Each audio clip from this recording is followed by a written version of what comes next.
बहुत समय पहले की बात है। भारत के एक दूर दराज गांव में एक पुरानी हवेली थी जिसे लोग काली हवेली कहते थे।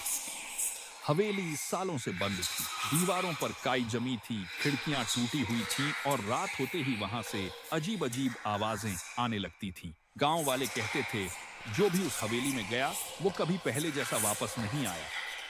उसी गांव में 3 दोस्त रहते थे, राजू, बहादुर लेकिन जिज्ञासु मोहन, डरपोक लेकिन समझदार पिंकी, होशियार और तेज दिमाग वाली। एक दिन स्कूल से लौटते समय उन्होंने हवेली के पास से आती रोने की आवाज सुनी। पिंकी बोली, ये आवाज हर रोज आती है, आखिर अंदर है कौन?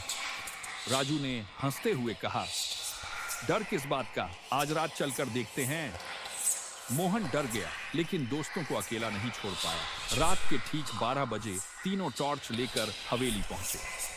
दरवाजा अपने आप चर की आवाज के साथ खुल गया। अंदर घुसते ही ठंडी हवा चली, दीवारों से साए हिलने लगे, फर्श पर किसी के चलने की आवाज आने लगी। मोहन कांपते हुए बोला, मुझे यहाँ कुछ ठीक नहीं लग रहा।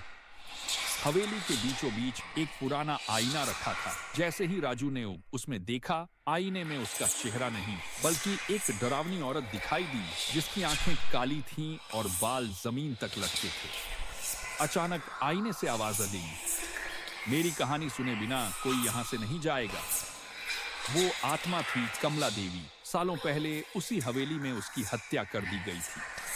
लालच और धोखे की वजह से उसके अपने ही रिश्तेदारों ने उसे जिंदा जला दिया। मरते समय उसने कहा था, जो भी सच्चाई जानकर भी डर के मारे भागेगा वो भी मेरी तरह फंस जाएगा।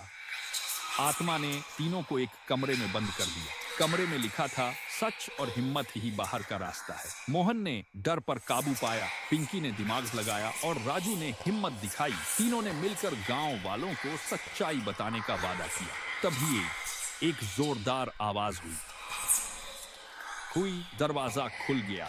सुबह होते ही हवेली शांत हो गई। तीनों सुरक्षित बाहर थे। उस दिन के बाद हवेली से कभी कोई आवाज नहीं आई। गांव वालों ने हवेली को मंदिर में बदल दिया। सच को दबाने से आत्माएं नहीं मरती, लेकिन सच को स्वीकार करने से अंधेरे खत्म हो जाते हैं।